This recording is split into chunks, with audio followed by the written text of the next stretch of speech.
नमस्कार सर्वांना. शुभ सकाळ, गुड मॉर्निंग. आज ना मी लौकीचा हलवा ट्राय करणार आहे. मी कधी याआधी केलेला नाही आहे, फर्स्ट टाईमच करते. गाजराचा हलवा तर आपण सतत करत राहतो, पण लौकीचा हलवा कधीतरी करून बघावं, म्हणजेच दुधी भोपळ्याचा. म्हणूनच आज मी ट्राय करणार आहे.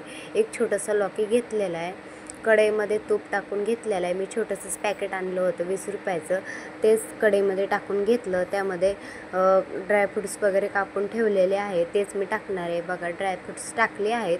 ते चांगले लाल होईपर्यंत ड्रायफ्रूट्स तुपामध्ये तळू द्यायचे. ड्रायफ्रूट्स लाल झाले की लगेच काढून घ्यायचे. बघा, ड्रायफ्रूट्स आता लाल झालेले आहेत, लगेच मी काढून घेतलेले आहेत. त्यामध्ये लगेच खिसून घेतलेला हलवा टाकायचा आहे. दुधी टाकायची आहे खिसून घेतलेली. मी ना कवळी दूध आणली होती. कवळी दुधी असेल ना तर वरतून साल्ट काढायची पण गरज लागत नाही. मी काही साल्ट काढलेले नाही, दुधी कवळीच होती ना, आतला गाभा पण काढायची गरज लागत नाही दुधी कवळी असली की. म्हणून कवळी बघूनच आणायची हलव्यासाठी दुधी. आणि भाजीसाठी म्हणलं की निवर आणायचे. त्यानंतर मी थोडा वेळ झाकून ठेवलं, 5-10 मिनटं. तर ऑलमोस्ट आपला हलवा शिजत आलेलाच आहे. त्यामध्ये मी आता दूध ॲड करणार आहे.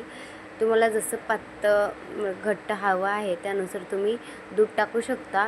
मला तर घट्टच हवं आहे म्हणून मी दूध थोडंसं टाकलं आहे. एवढ्याशा दुधामध्ये शिजून जाईल, कारण लौकीला ऑलरेडी पाणी सुटतं.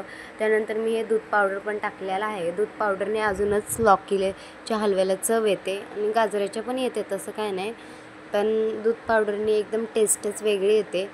आणि मला दूध पावडर फार आवडतं खायला पण, त्यामुळे मी लौकीमध्ये पण ॲड केलेलं आहे. त्यानंतर आपण थोडा वेळ चांगलं हलवून घेऊन झाकून ठेवणार आहेत 5 ते 10 मिनटं अजून. गाजराच्या हलव्या एवढा तर काही टाईम लागत नाही, ह्याला लवकरच होतो. त्यानंतर बघा, आपण झाकून ठेवून काढलेला आहे. हलवा शिजलेला आहे चांगलं. त्याला बघा, मस्त नरम झालेला आहे आणि फुललेला पण आहे छान प्रकारे. त्यानंतर त्यामध्ये ड्रायफ्रूट्स ॲड केले आपण, जे स्टार्टिंगला तळून घेतले होते तुपामध्ये तेच. त्यानंतर गाजराच्या हलव्यात कसं अगोदरच गाजरं गोड असतात, पण लौकी काही गोड नसते ना, त्यामुळं साखर थोडी जास्तच ॲड करायची, कारण ह्याला काही गोडवा नसतो ना अगोदरचा. म्हणूनच मी साखर थोडी जास्त क्वांटिटीमध्ये घेतलेली आहे. बघा, कलर तर एकदम मस्त आला आहे. आता ह्याला थोड्या वेळानं झाकून ठेवू देऊ दूध आटेपर्यंत.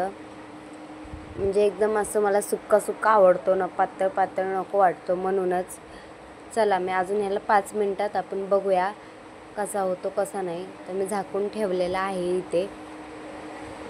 तवर्षिक आमचा रुद्र पण झोपलेला आहे, म्हणूनच म्हणलं आज काहीतरी तुमच्यासोबतही शेअर का माझ्या हातचं. त्यानंतर बघा, छान प्रकारे असं दूध सुकलेलं आहे. बघा, अशा प्रकारे आपला हलवा रेडी आहे. बाय.